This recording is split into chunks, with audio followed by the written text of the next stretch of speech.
Hermanos, buenos días. Sed bienvenidos a la celebración de la Eucaristía.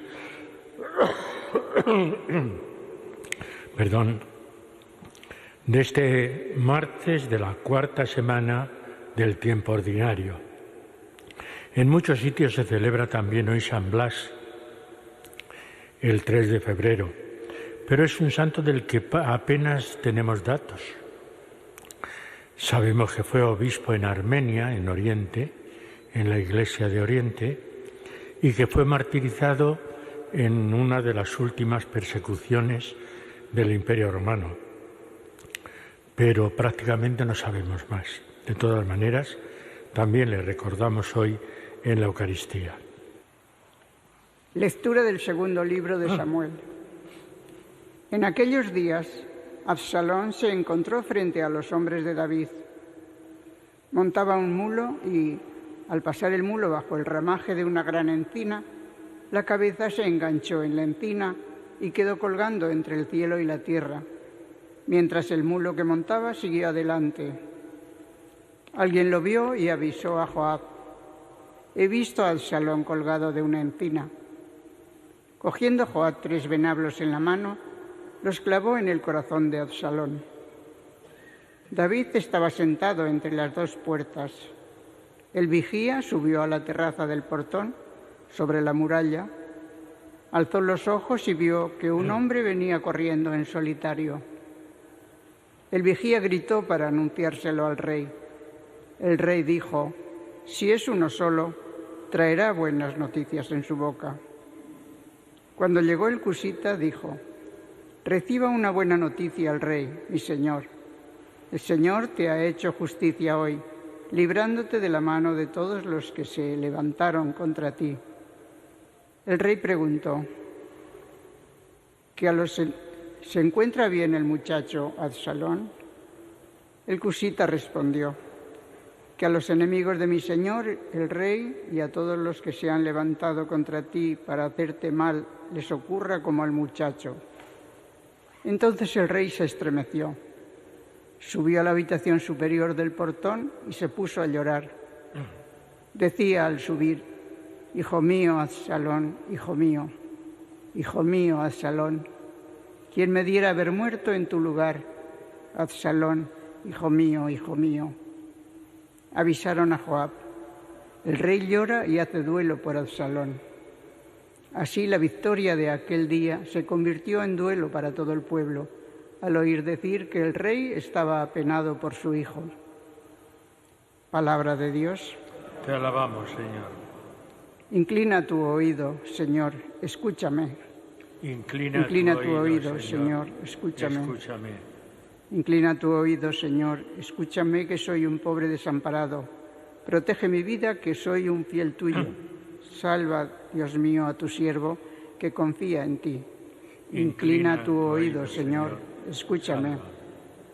Piedad de mí, Señor, que a ti te estoy llamando todo el día. Alegra el alma de tu siervo, pues levanto mi alma hacia ti, Señor. Inclina tu oído, Señor, escúchame. Porque tú, Señor, eres bueno y clemente, rico en misericordia con los que te invocan. Señor, escucha mi oración, atiende a la voz de mi súplica. Inclina tu oído, Señor, escúchame. Aleluya, aleluya, aleluya. Cristo tomó nuestras dolencias y cargó con nuestras enfermedades. Aleluya, aleluya, aleluya.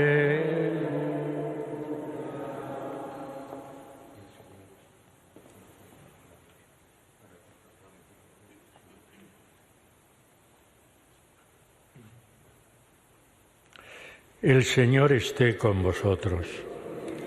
Evangelio de nuestro Señor Jesucristo según San Marcos. En aquel tiempo, Jesús atravesó de nuevo en barca a la otra orilla. Se le reunió mucha gente a su alrededor y se quedó junto al mar. Se acercó un jefe de la sinagoga que se llamaba Jairo y al verlo se echó a sus pies rogándole con insistencia: «Mi niña está en las últimas. Ven, impon las manos sobre ella, para que se cure y viva». Se fue con él y lo seguía mucha gente que lo apretujaba. Había una mujer que padecía flujos de sangre desde hacía 12 años. Había sufrido mucho a manos de los médicos y se había gastado en eso toda su fortuna. Pero en vez de mejorar se había puesto peor. Oyó hablar de Jesús y acercándose por detrás entre la gente, le tocó el manto, pensando: con solo tocarle el manto curaré. Inmediatamente se secó la fuente de sus hemorragias y notó que su cuerpo estaba curado. Jesús, notando que había salido fuerza de él, se volvió enseguida en medio de la gente y preguntaba: ¿quién me ha tocado el manto? Los discípulos le contestaban: ¿ves cómo te apretuja la gente y preguntas quién me ha tocado? Él seguía mirando alrededor para ver a la que había hecho esto. La mujer se acercó asustada y temblorosa al comprender lo que le había ocurrido. Se le echó a los pies y le confesó toda la verdad. Él le dice: «Hija, tu fe te ha salvado. Vete en paz y queda curada de tu enfermedad». Todavía estaba hablando cuando llegaron de casa del jefe de la sinagoga para decirle: «Tu hija se ha muerto. ¿Para qué molestar más al maestro?». Jesús alcanzó a oír lo que hablaban y le dijo al jefe de la sinagoga: «No temas, basta que tengas fe». No permitió que le acompañara nadie más que Pedro, Santiago y Juan, el hermano de Santiago. Llegan a casa del jefe de la sinagoga y encuentra el alboroto de los que lloraban y se lamentaban a gritos, y después de entrar les dijo: «¿Qué estrépito y qué lloro son estos? La niña no está muerta, está dormida».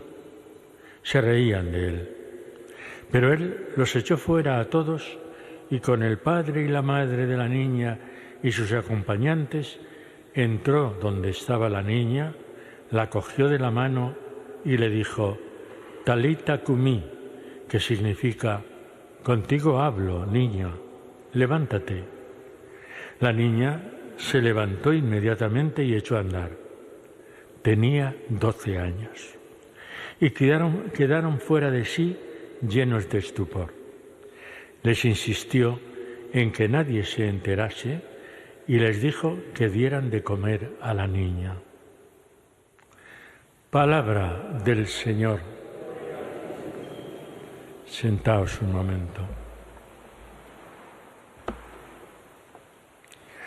Tenemos hoy dos lecturas que verdaderamente nos tienen que hacer reflexionar también para nuestra vida cristiana como palabra de Dios, que es lo que hemos escuchado. Hemos visto en una primera lectura del segundo libro de Samuel un acontecimiento que nos habla de la naturaleza de la paternidad y de cómo cualquier cosa que le sucede a un hijo, pues su padre naturalmente o repercute de tal manera en su padre que reacciona como cualquier persona, digamos, con una naturaleza normal reaccionaría. Absalón es hijo de David, pero se había rebelado contra él. Y claro, el ejército de David pues logra matar, tal como lo hemos escuchado en la lectura de hoy, a Absalón. Y viene el mensajero a darle la noticia como la gran noticia, como algo que es bueno porque ha terminado con el rebelde. Pero David es ante todo padre.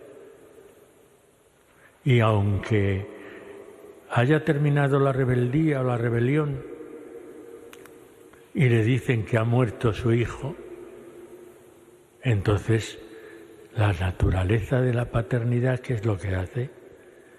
Ponerse a llorar desconsoladamente. Y entonces lo que en primer momento parecía una noticia alegre, se convierte en duelo.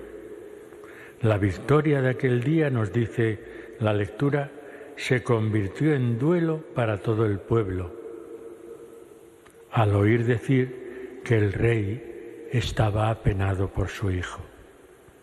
El rey llora, el rey hace duelo por Absalón. Y es normal. Son, digamos, experiencias que todo aquel que es padre o madre y tiene la desgracia de que se pierde uno de sus hijos, pues lo natural, lo normal. Porque es que si no, no seríamos humanos. Es hacer duelo, es lamentarse, es llorar por el mal que ha ocurrido en un ser querido.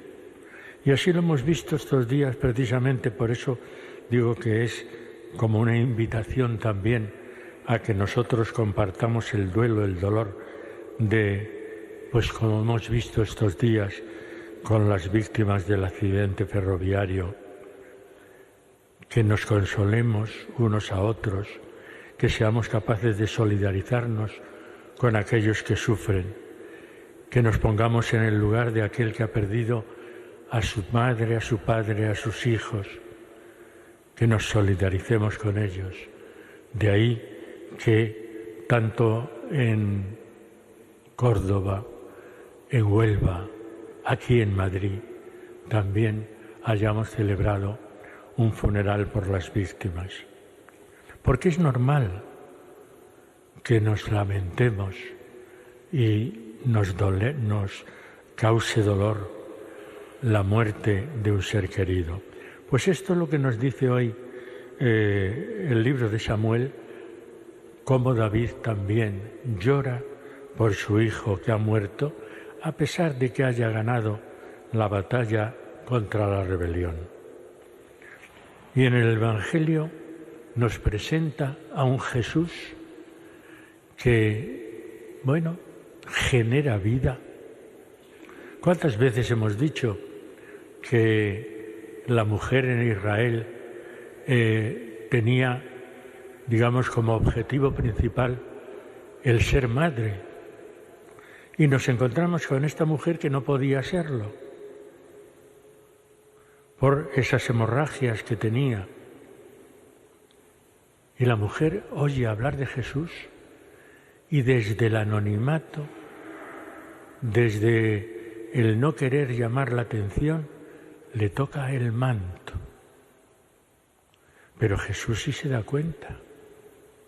Jesús, nos dice el Evangelio, al ver que había salido fuerza de él, pregunta. Y los discípulos dicen, pero si se está todo el mundo apretujando porque no te deja prácticamente ni avanzar ni andar, y preguntas tú quién me ha tocado. Y él sigue mirando a ver quién ha sido, porque es consciente de que de él ha salido esa fuerza curativa. Y cuando la mujer se ve así, se arrodilla ante él, pero Jesús, ¿qué es lo que le dice? Hija, tu fe te ha salvado. Vete en paz y queda curada de tu enfermedad. Jesús, en este caso, genera vida. Cura a esta mujer que necesitaba esa curación. Pero nos encontramos con el otro acontecimiento también del Evangelio de hoy.